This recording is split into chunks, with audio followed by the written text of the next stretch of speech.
दोस्तों, पहले ये बयान सुन लेते हैं, फिर हम इसके बाद बात करते हैं। क्या जो लोग गाय को खाते हैं क्या वे सूअर का दूध पीते हैं क्या?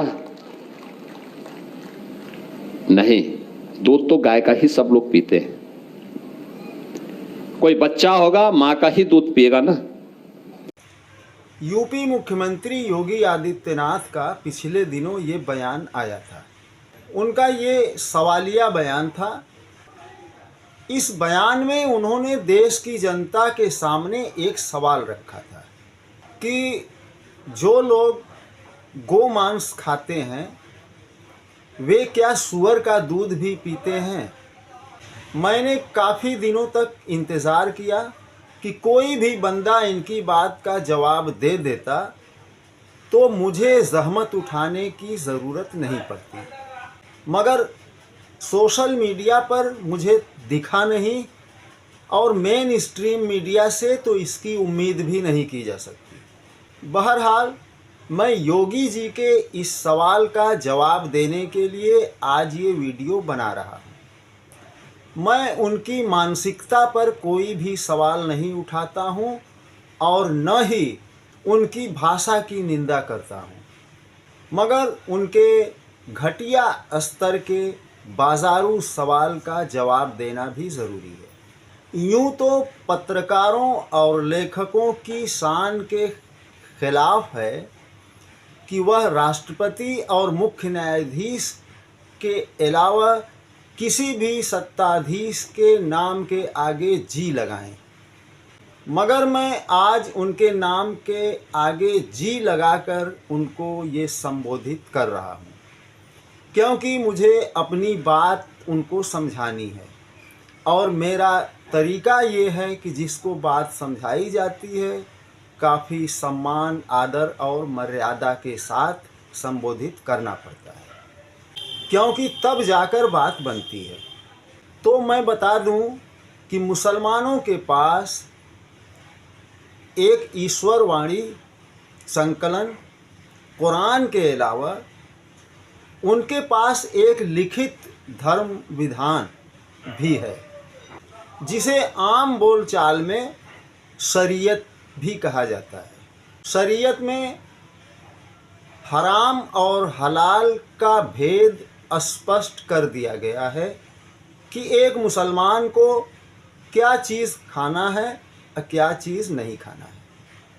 और इस्लामी शरीयत का एक मोटा वसूल ये भी है कि जिस पवित्र जानवर का मांस खा सकते हैं आप उसका दूध भी पी सकते हैं।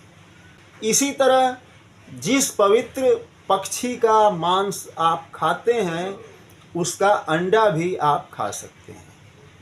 किसी मुसलमान को आपने ये नहीं सुना होगा कि वह कौवे या गिद्ध का अंडा खाता हो, या आपने गधी का दूध पीते हुए भी नहीं सुना होगा।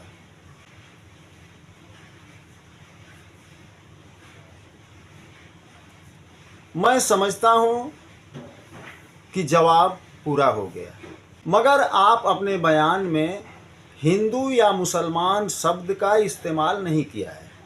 तो इस तरह ये सवाल उन तमाम गो मांस खाने वालों पर उठता है जो किसी भी धर्म से आते हों, चाहे वो हिंदू धर्म से ही क्यों ना आते हों, जैसे बीजेपी के मंत्री, सांसद और विधायक आदि।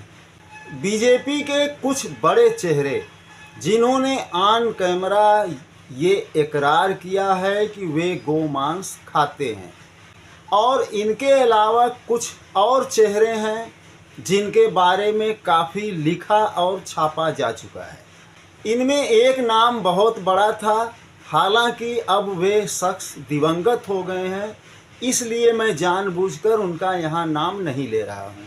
तो जनाब, आप अपने घर की खबर लें कि क्या वे लोग सूअर का दूध पीते हैं जो ऑन कैमरा गाय का मांस खाने का इकरार करते हैं।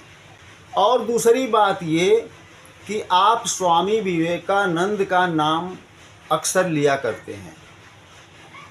सुभाष चंद्र बोस के नारे तुम मुझे खून दो मैं तुझे आज़ादी दूंगा को भी आपने जिनके खाते में डाल दिया था, मैं उनकी बात कर रहा हूँ। क्या आपको पता है कि उन्होंने गोमांस के बारे में क्या लिखा है? उसको आप एक बार पढ़ लीजिएगा। उन्होंने लिखा है कि बगैर गोमांस खाए कोई ब्राह्मण रह ही नहीं सकता। और सावरकर जो बीजेपी के आइडियल हैं, उन्होंने अपनी किताब वंच ऑफ थॉट में गाय के बारे में क्या लिखा है? लिखा है कि गाय एक जानवर है।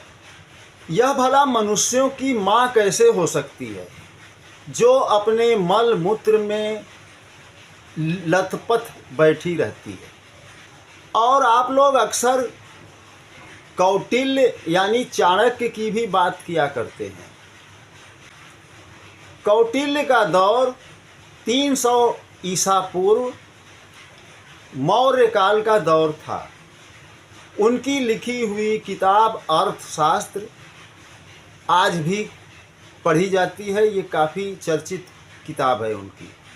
उन्होंने इस किताब में लिखा है कि जब कृषि के जानवर बूढ़े हो जाएं तो उनकी बलि दे दी जानी चाहिए। अब आप बताइए कि कृषि के जानवर कौन हैं? क्या बकरा और भैंस से खेती की जाती है? खेती में इस्तेमाल होने वाला एकमात्र जानवर बैल है और किसी किसी इलाके में ऊंट भी है।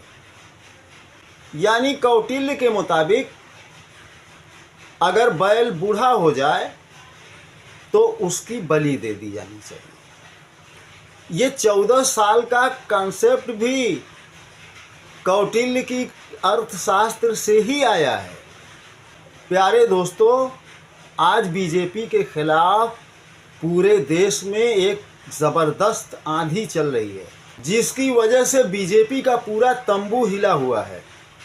एप्स्टीन फाइल से लेकर रुपए में गिरावट, सोना, तेल, गैस, अशिक्षा, बेरोजगारी, गरीबी, पेपर लीक, इन समस्याओं से लड़ने की बजाय हमारे सत्ताधीशों ने इस देश को गुंडों के हवाले करना शुरू कर दिया है। मगर आज तो बीजेपी की असली अग्नि परीक्षा का दिन आ गया है। सन 1951 से ही जनसंघ और बीजेपी के लिए ये गाय जो वोटों की बारिश कराती चली आ रही थी, यही गाय आज बीजेपी के लिए गले का फांस बन चुकी है। भारत में एक सुनामी चल रही है गाय को राष्ट्रीय पशु घोषित करने की। इस मुहिम में न सिर्फ हिंदू बल्कि मुसलमान, सिख और ईसाई सभी धर्म के लोग शामिल हैं। मैं आपको एक बात साफ समझा देना चाहता हूँ कि भले घोड़ा घास से दोस्ती कर लेगा, वह भूसा खाकर जिंदा रह जाएगा, लेकिन बीजेपी गाय को राष्ट्रीय पशु कभी नहीं घोषित कर पाएगी। अगर बीजेपी गाय को राष्ट्रीय पशु घोषित कर देती है तो इसके पास फिर बचेगा क्या? ये बात नोट करके रख लीजिए कि बीजेपी सरकार कभी भी गाय को राष्ट्रीय पशु नहीं घोषित कर पाएगी, क्योंकि महंगाई, बेरोजगारी, अशिक्षा, भ्रष्टाचार, पेपर लीक जैसी समस्याओं से जब जब बीजेपी घिरती है तो गाय के पीछे जाकर खड़ी हो जाती है। मैं समझता हूँ कि बकरीद तक ये हो हल्ला मचा रहेगा, फिर इसके बाद सब मामला शांत हो जाएगा और इस मुद्दे को अगली बकरीद यानी अगले साल तक के लिए मुलतवी कर दिया जाएगा, स्थगित कर दिया जाएगा। बहुत बहुत शुक्रिया।